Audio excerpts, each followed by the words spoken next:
tanah yang meledak-meledak juga tidak boleh ditahan. Ya, demikian teman-teman apa yang bisa kami sampaikan. Kita coba tanya jawab sekilas, insyaallah. Fadhal Ustaz.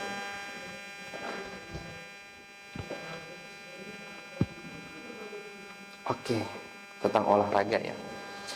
Baik. Kalau dianalogikan,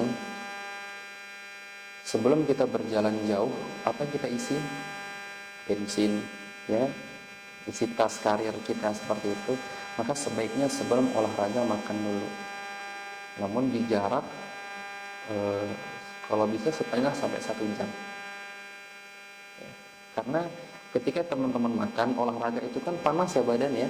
Nah, ketika kita berolahraga, tubuh ini akan mengirim darah ke semua penjuru tubuh. Bisa dibilang nanti di perut itu akan kosong. Nah, ketika kita makan dan proses pencernaan sedang terjadi, itu darah dikonsentrasikan ke lambung semua.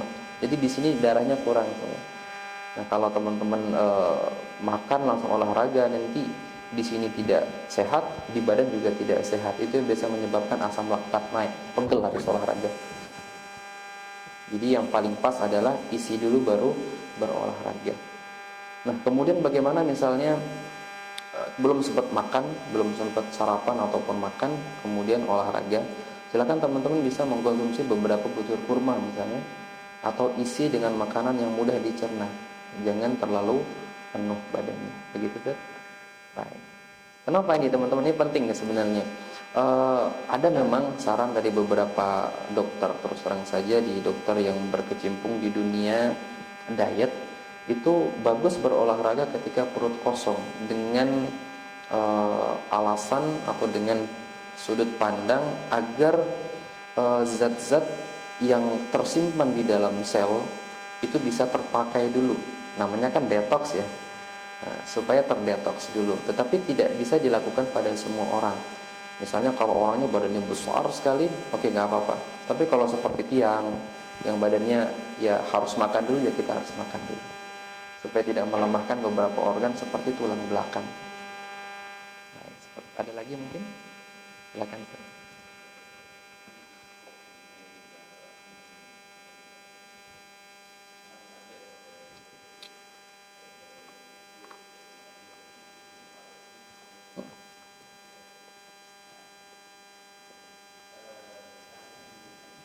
Ini saya.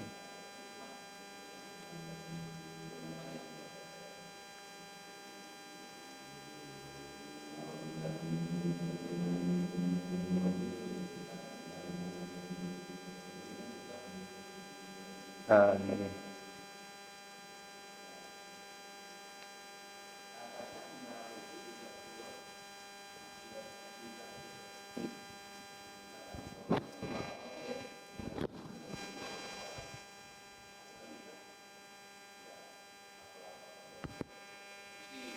Gusi berdarah juga.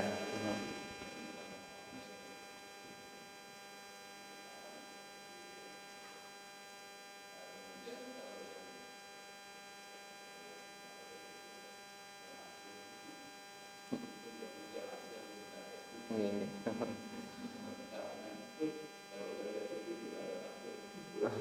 Masya Allah. Iya.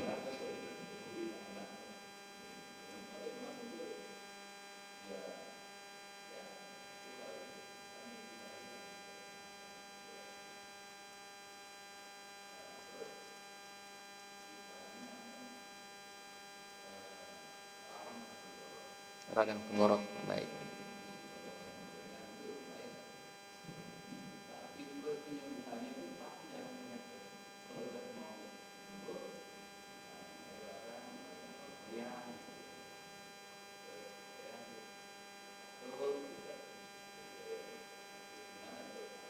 Oh, baik. Ini tentang ar-ri'ah dalam bahasa fikih Nabawi. Ar-ri'ah itu tentang paru-paru. Saya soroti di pertanyaan terakhir saja Ustaz, tentang radang tenggorokan ya. Nah, radang tenggorokan ini termasuk juga karena uap tadi yang kemudian terdorong ke area paru-paru, yang menyebabkan beberapa masalah, diantaranya batuk kering. Nah, kalau batuk kering berarti paru-parunya cenderung kering. Kemudian nanti ada juga batuk yang berdahak. Kalau batuk berdahak nanti paru-parunya cenderung lembab. Nah, biasanya disebabkan oleh makanan-makanan dan minuman-minuman yang sifatnya memang lembab, lengket. Termasuk gula pasir itu lengket, gula Jawa, gula batu itu juga sama lengket-lengket. Termasuk madu itu juga menyumbangkan batuk lembab tadi. Nah, perlu nanti teman-teman kita pahami bersama bahwa penyakit itu seringkali muncul disebabkan karena beberapa hal. Sebagaimana disebutkan dalam kitab Tibbun Nabawi, itu bisa karena pola hidup secara umum. Kemudian juga bisa karena cuaca. Nah, cuaca yang panas itu bisa menyebabkan paru-paru kita panas. Kenapa kira-kira? Suhu yang panas itu akan terhirup ya, kita bernapas dengan hidung sehingga masuk ke dalam paru-paru. Suhu yang panas itu akan mengeringkan cairan paru sehingga menyebabkan radang tenggorokan. Sudah bagus menggunakan masker. Yang pribadi kalau lagi musim yang sangat panas itu saya pakai masker untuk melindungi paru-paru dari udara yang panas. Di satu sisi, paru-paru ini punya fungsi, dia punya peran untuk ngipasin jantung. Pernah dalam sebuah konteksnya Al-Imam Ibnu Al-Qayyim mengajak kita merenung, teman-teman sekalian, tentang jantung itu sifatnya panas. Beliau mengatakan begini, "Faman ladzi ja'ala ar-ri'ata mirwahatun lil qalb." Siapakah gerangan yang menciptakan paru-paru ini mirwahah, kipas bagi al-qalb, jantung. Kata beliau seperti itu, siapakah yang menjadikan paru-paru ini kipas bagi jantung? Taruhu anhu harratahu wa tubarriduhu, yang membuang panasnya jantung yang berlebih ini. Kemudian beliau mengatakan, laula an tubarrida lamata. Jantung ini kalau tidak dikipasin dia akan mati. Jadi peran paru-paru ini ada dua. Dia mendinginkan, dia seperti kondensor, seperti AC. Udara di luar panas ya, masuk itu sejuk, begitu ya. Nah, paru-paru juga seperti itu, subhanallah. Tapi di satu sisi dia juga harus mendinginkan jantung yang selalu berkobar panas, karena jantung itu adalah sumber kehidupan kita. Nah, sehingga saran untuk teman-teman mungkin yang punya keluhan yang sama, coba lembabkan paru-paru itu. Di antaranya yang dinasihatkan kita oleh Al-Imam adalah dengan mengkonsumsi minyak zaitun yang murni, minimal 1 sendok dalam 1 hari di waktu pagi. Kemudian cukup minum air putih, sudah bagus. Kemudian menghindari paparan 2 suhu, panas ekstrim dan dingin ekstrim.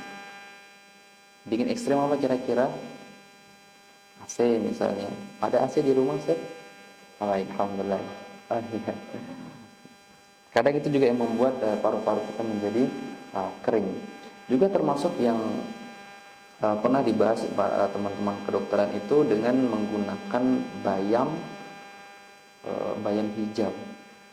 Itu nanti dijadikan seperti sayuran biasa, kemudian dimakan itunya aja, sayurnya, makan sayur. Bisa dicoba nanti insyaallah seperti itu. Cukup ya? Baik. Oh iya, maaf, mimisan. Mimisan itu juga bagian daripada jantung yang panas. Sebagaimana tadi disebutkan oleh Ar-Razi juga, mimisan itu adalah salah satu cara tubuh untuk membuang panasnya darah. Sehingga kalau mimisannya sedikit kita tidak perlu khawatir insyaallah. Tapi kalau mimisan terus-menerus ini perlu kita soroti ada apa. Tapi poinnya adalah tubuh itu perlu diademkan. Bukan dengan adem sari, tapi dengan minuman-minuman yang segar. Coba nanti bisa dengan nabis kurma. Jadi kurmanya malam ditaruh di sini beberapa butir saja, nanti diminum di pagi hari. Baik, barakallah. Ada lagi teman-teman? Langsung. Ya. Masya Allah, barakallah. Teman-teman tahu gelas yang biasa dipakai nampung es teh berapa sih isinya ya? Kita kalau lagi ke gelas yang besar itu ya, mungkin nanti gelas sekitar itu gelas ukurannya nanti direbus dulu sampai mendidih dulu. Nah, sudah mendidih, kecilkan apinya pakai api lilin ya. Kecilkan api kompornya, kemudian masukkan beberapa butir kurma. Bisa 3, bisa 5, bisa 7. Nah, dibiarkan di atas api lilin itu, air yang panas tadi sekitar 5 sampai 10 menit saja. Kemudian nanti bisa diminum hangat-hangat. Yang pribadi sering minum itu. Dia fungsinya ada beberapa, diantaranya dia menguatkan energi vital lambung dan limpa kita, kemudian menambah darah. Nah, terutama para ibu-ibu yang baru melahirkan mungkin ada perdarahan, nah minum itu tuh. Jangan kurmanya, apalagi sari kurma, mohon maaf ini saya sebut ya. Tapi minum rebusan kurmanya. Insya Allah cepat naik darah itu. Baik. Ada lagi tuh? Ayo. Boleh, boleh. Boleh. Barakallah. Yang hijaunya. Walaupun sebagian teman-teman yang berfokus pada diet itu sama semangkanya utuh diminum, dimakan, direbus kemudian dimakan.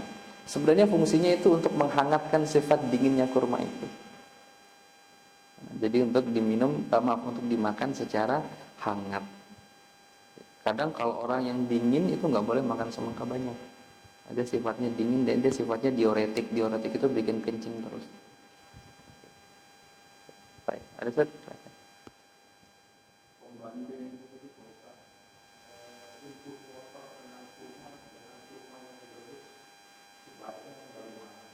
Oh.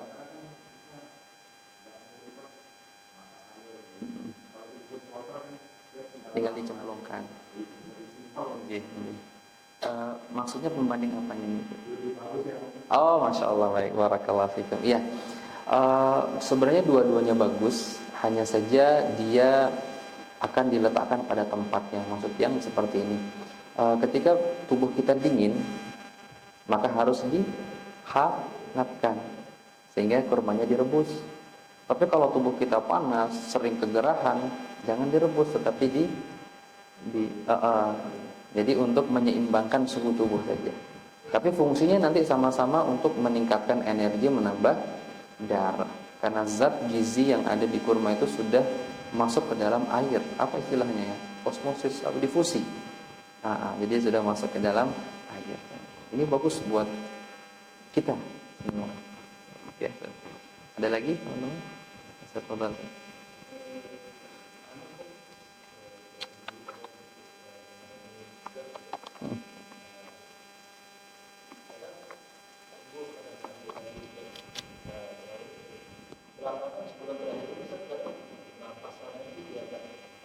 Baik.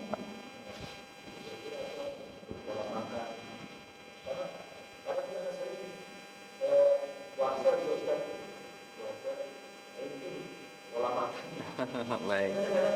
Kalau bagi Umanus kan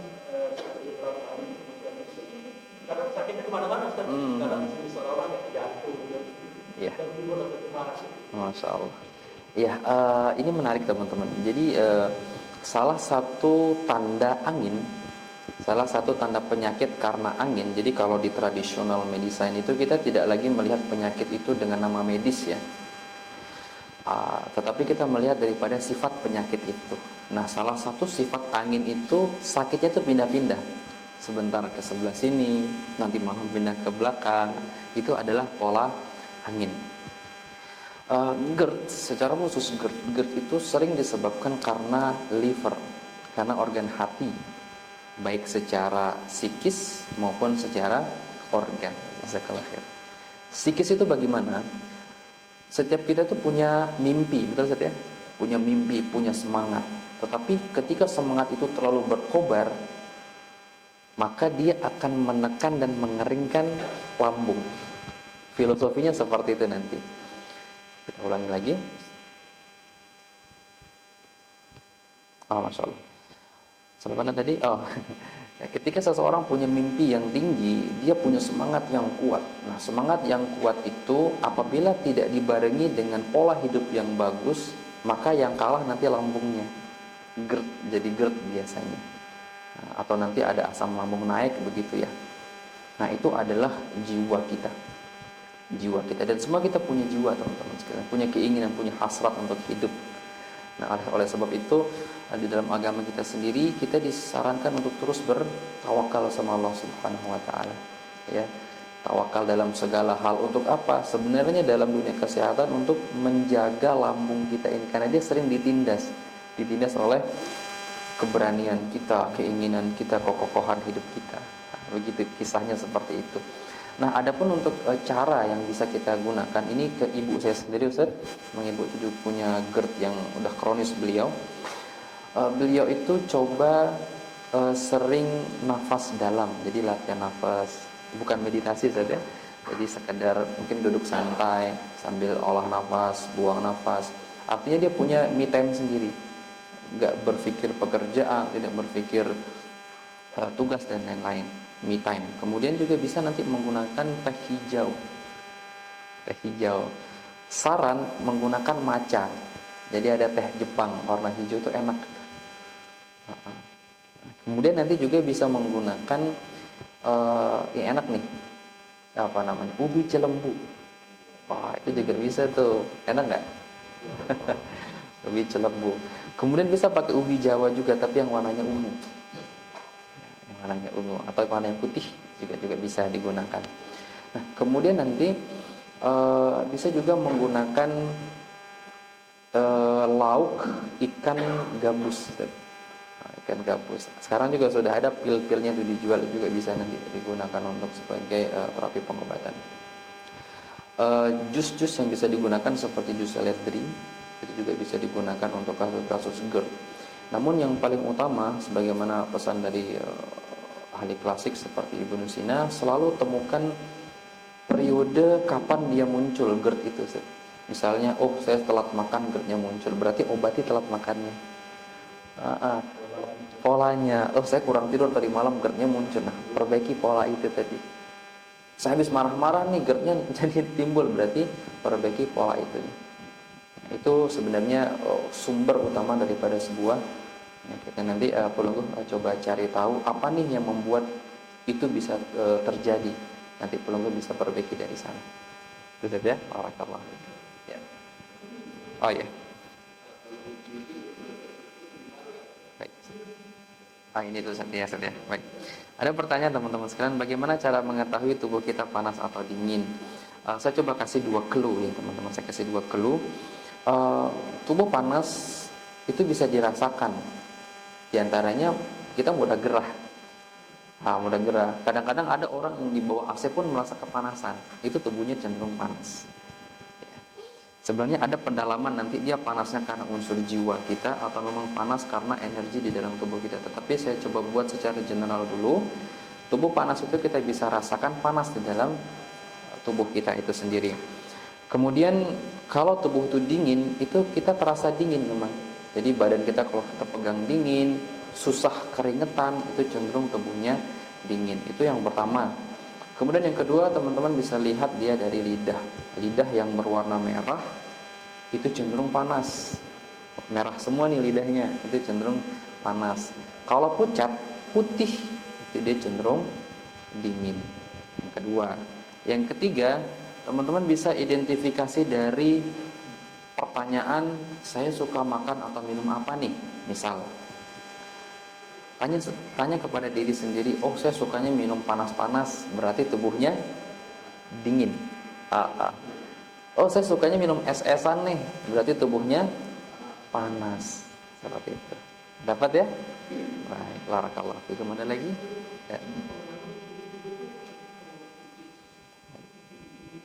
Baik, barakallahu fikum. Pengaruh sulit tidur, insomnia, ada beberapa sebab teman-teman sekalian. Secara medis itu biasanya dipengaruhi karena kurang darah,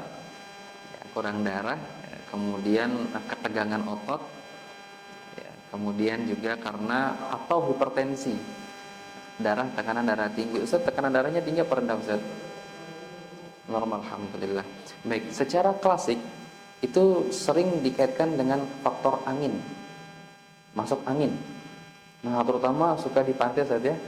Nah, suka di pantai. Nah, itu biasanya emang enak sekali di pantai. Iya. Cuman angin yang masuk ke dalam tubuh itu, kita sedang berolahraga di dalam air, sebenarnya tubuh kita panas nih.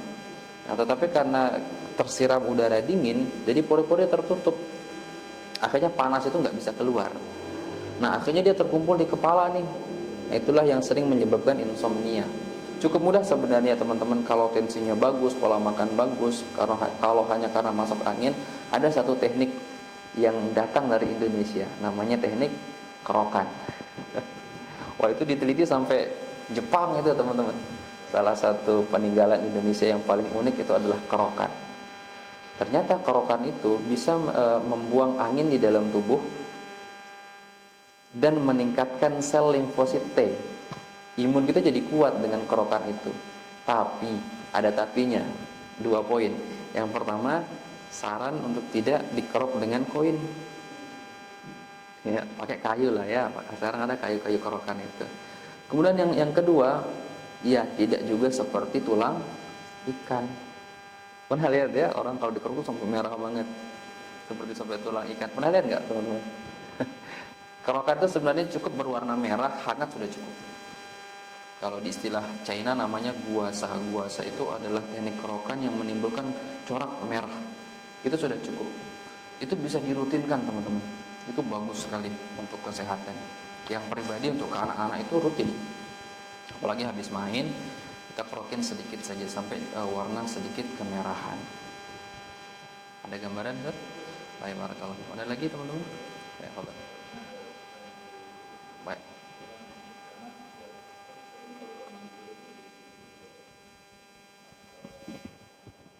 Kenapa itu? Oh, nyari di pangkal lengan. Kanan apa kiri itu? Kanan. Oke, pernah jatuh mungkin? Enggak. Baik. Pada dasarnya teman-teman sekalian, kalau difahami sebagai sebuah konstruksi bangunan tubuh kita kan ada kiri dan kanan ya. Dia menyilang. Jadi sebelah kanan itu ditopang atau terhubung dengan pinggul sebelah kiri. Ya, yang bahu kiri nanti terhubung dengan pinggul sebelah kanan. Nah, nanti masalah yang ada di sebelah sini biasanya juga terpicu dari pinggul sebelah kiri. Demikian juga nanti sebaliknya. Nah, kalau dia hanya nyerinya muncul di pagi hari, saya coba kasih gambaran ke teman-teman semua. Malam itu dingin atau panas biasanya? Dingin ya. Nah, kalau ada orang atau saudara-saudari kita yang di pagi hari kok ada kaku di salah satu sisi tubuhnya, maka cenderung tubuhnya itu dingin dan macet aliran darahnya ke area itu. Jadi nanti bisa diterapi dengan cara dihangatkan, bisa perungguh, ambilkan beberapa irisan bawang putih, kemudian dioles di panjang belikatnya itu. Ya, kalau teman-teman seperti ini nanti ada ruas ya, ruas belikatnya itu bisa dioleskan dengan bawang putih tadi.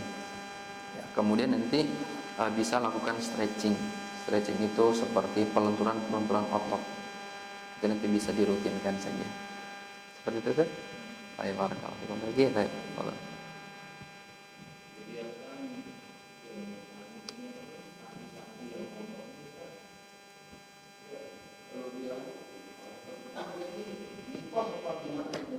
Ya.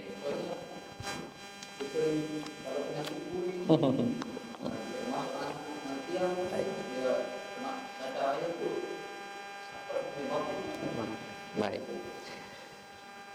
Ada ungkapan teman-teman dari para ibu-ibu yang pernah saya dengar di Pondok Pesantren As-Sunnah. Waktu saya masih ada di klinik waktu itu. Anak-anak itu kalau belum korengan tidak mondok. Betul ya? Jadi harus korengan dulu baru mondok nih. Saya coba kasih mereka sebuah ilustrasi, ibu, bapak. Coba lihat jumlah yang korengan dengan yang nggak korengan banyak mana. Banyak yang nggak korengan. Baik, kita coba lihat dari sisi medis, mentoknya ada di mungkin sanitasi kurang bagus, kurang kebersihan. Ya, sabun yang perlu diganti, sehari ganti baju. Dan itu sudah dilakukan, tetapi masih saja terjadi. Begitu ya. Baik. Kita coba tilik dari sudut pandang tradisional. Ternyata ada ketemu kuncinya. Kulit itu dipertanggungjawabi oleh satu organ, namanya paru-paru. Kulit dipertanggungjawabi oleh satu organ, namanya paru-paru. Jadi kesehatan kulit kita, cemerlangnya kulit kita, bagusnya kulit kita itu dengan sehatnya paru-paru itu. Kemudian paru-paru itu punya pasangan namanya usus besar. Tadi yang disampaikan oleh Ar-Razi dan Ibnu Sina. Dan orang Jawa pada umumnya kalau pencernaan kita kotor akan nampak pada kulit. Baik, kita simpan dua kunci jawaban ini. Pertama dari paru-paru dan usus besar. Baik, di pondok pesantren, okelah kita katakan makanannya ya, tidak sehebat kalau yang dimasak oleh ibu dan bapak di rumah begitu ya. Namun juga kita mondok. Baik, kita tidak bisa pungkiri itu. Kemudian yang kedua paru-paru. Nah, paru-paru ini punya emosi. Dia punya jiwa pribadi atau emosi pribadi namanya sedih. Nah, muncullah sebuah kesan anak-anak yang gatal-gatal atau gatal-gatal itu adalah manifestasi daripada emosi sedih yang sedang dia pendam. Nah, jawabannya di situ, oh ternyata dia sedih. Akhirnya kita coba buktikan teman-teman sekalian. Ada seorang santri waktu itu kelas 2 SMP.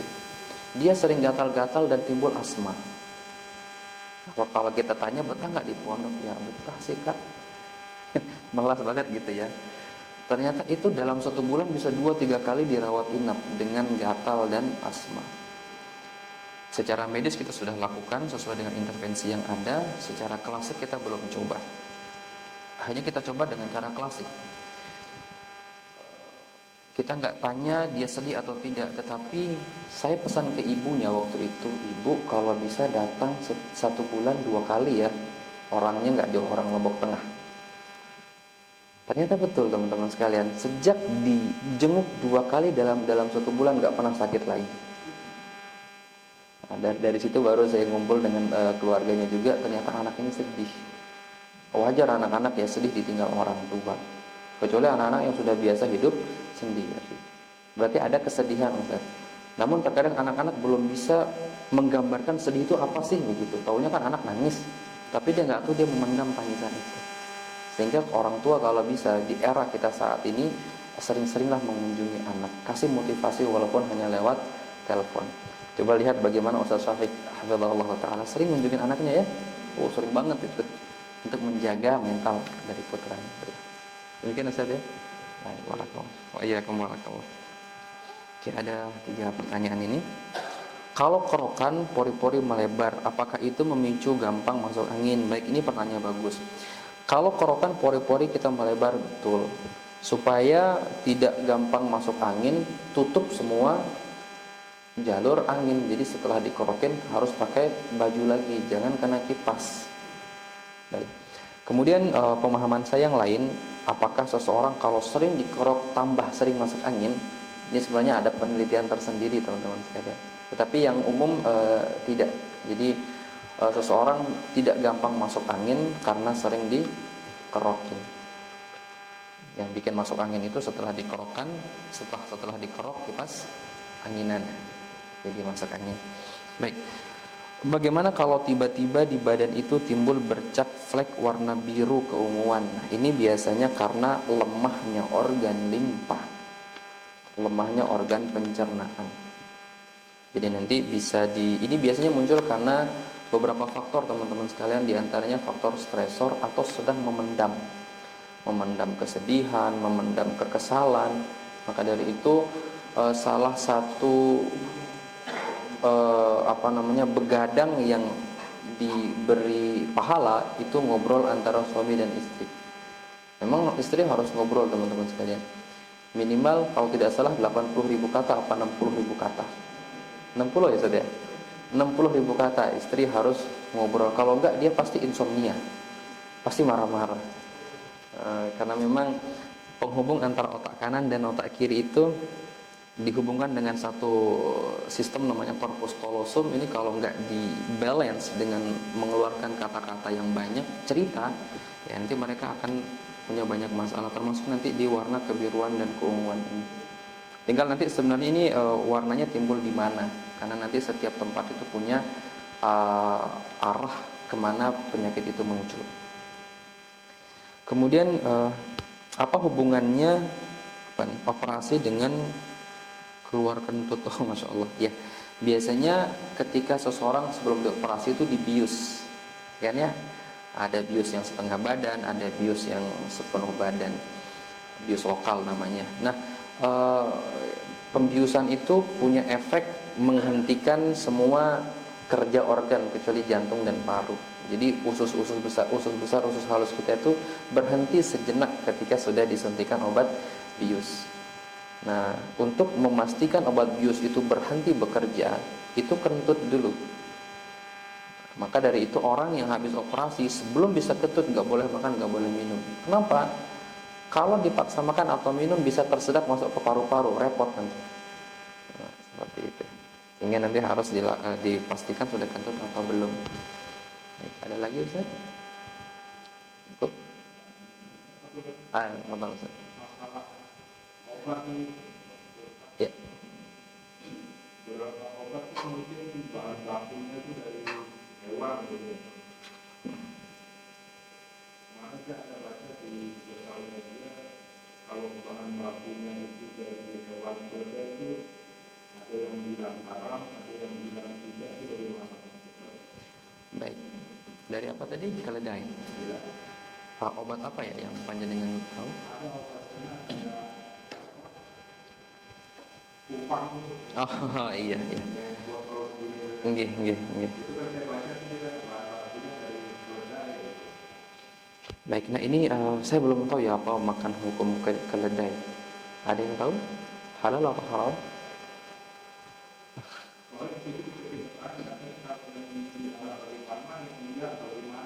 Betul. Oke, nanti coba ditanyakan kembali tentang hukum mengkonsumsinya. Saya coba lihat dari sudut tip saja ya, dari sudut kedokterannya saja. Keledai ya. Nah, keledai yang hidupnya bebas itu cenderung efek obatnya itu lebih kuat daripada mereka yang dikurung. Kalau tidak salah khilaf ya, saya agak lupa ingat. Dia punya sifat panas. Keledai itu punya sifat yang panas, sehingga dia sering digunakan untuk mengobati tubuh yang dingin seperti kasus-kasus pada rematik, kemudian lambung dingin yang orang itu kalau makan langsung mual muntah, itu bisa gunakan pil itu. Sebenarnya di Tibbun Nabawi itu kita diarahkan ke yang lebih aman itu dengan habatus sauda, tetapi yang bijian, yang serbuk, bukan yang ya kapsul boleh tapi yang serbuk. Kalau tiang itu punya yang serbuk, jadi sekali minum itu paling cuma 3 biji, 9 biji, itu paling banyak dalam satu hari. Jadi yang kita lihat nanti sifatnya. Kalau yang dikurung tuh biasanya dia dingin, biasanya cenderung dingin. Ini cocok untuk orang-orang yang sering gatal tetapi yang merah, atau kalau digigit nyamuk itu jadi merah, bahkan jadi jadi bernanah. Pernah nggak nemu digigit nyamuk tapi sampai bernanah tuh? Nah, itu bisa seperti itu. Bagaimana tadi ya? Barakallahu fikum. Ada lagi kan? Cukup, baik. Itu teman-teman sekalian yang bisa saya sampaikan pada hari ini. Mudah-mudahan Allah berikan manfaat untuk kita semua. Insyaallah kita bisa lanjutkan insyaallah di pertemuan mendatang tentang 5 hal yang tidak boleh ditahan, untuk melanjutkan kajian yang tadi. Teman-teman sekalian, sebagai sebuah pesan, apa yang kita sampaikan pada hari ini bukan sekedar cerita saja.